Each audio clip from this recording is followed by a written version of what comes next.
Instead of trying harder, you tried softer. I've got to be honest. At first blush, John's suggestion didn't sound like an awesome option. Because what did it even mean? All I had ever learned was how to try harder. If I didn't push, everything would be terrible. Everything would fall apart.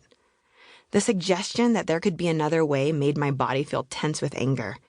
A reflection of my 12-year-old self. A girl riddled with the toxic stress of trying to keep everything together while her home life was constantly imploding. Sure, John, trying softer sounds nice, but trying harder is how you survive. At the same time, I had to face the facts. Trying harder wasn't really working for me anymore. The strategies I had been using my entire life, hustling, overworking, overthinking, and constantly shifting to accommodate the dysfunction that surrounded me, they had kept me alive, yes, but now they were taking their toll. I felt less in control, not more.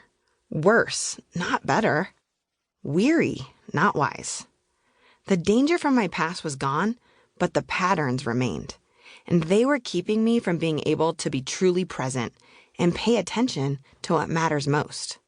The day that I sat with John in his office totally changed the trajectory of my life, because John was right. Pushing isn't always the answer.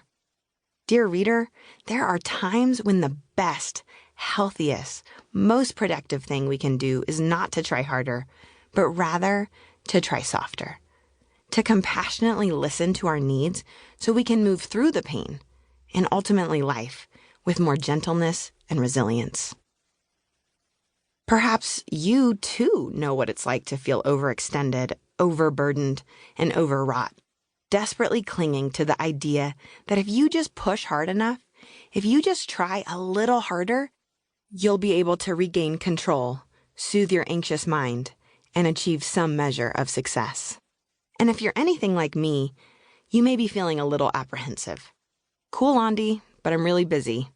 Who's going to do the hard stuff if I simply try softer? I don't wake up every morning wondering how I can sabotage my life by pushing so hard that there isn't any room for joy. It's just how it has to be. Friend, I hear you. But consider this. While hard work is valuable and necessary, there is a difference between pushing ourselves well and hurting ourselves by perpetuating harmful patterns. We come by these tendencies honestly. We've learned to white-knuckle our way through life to armor up against pain and difficulty. We believe minimizing our wounds is the only way we'll be loved. We try to appear successful, productive, or simply okay on the outside, even when we're not okay on the inside.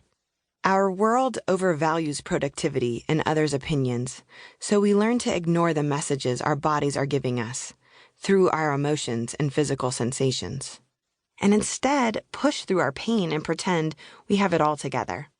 Trying harder helps us feel safe in areas of our lives that may have felt overwhelming or out of control in the past. What's more, we've been so socialized, parented, and wired to overfunction that we don't recognize when our bodies are stressed, traumatized, and exhausted until the consequences are dire. It's then, when anxiety and adrenaline have worn us down to a nub, that we may find ourselves depressed, exhausted, and disconnected. You don't have to dismiss your pain here. You don't need to shrink it down or pretend living through it wasn't hard. You don't have to act like the shaming voices aren't still playing in your head, or like you're not still beating yourself up, or like the ways your needs were overlooked don't cut you daily. I'm not asking you to find the silver lining in your hard. We know God is with us through it all, but that doesn't mean life hasn't cracked you open. It doesn't mean you haven't cried thousands of tears or spoken to yourself in ways you would never speak to another. The wounds you have experienced are valid. Maybe no one has ever said that to you. So I hope you'll receive this now. What's happened in your life matters. I believe God's heart for us is outrageously gentle, and yet I believe He is calling us to more. While none of us are exempt from pain, we can learn to come out of survival mode and actually live. And isn't that what we all want? Not to miss out on life? To have the tools, resources, and support we need?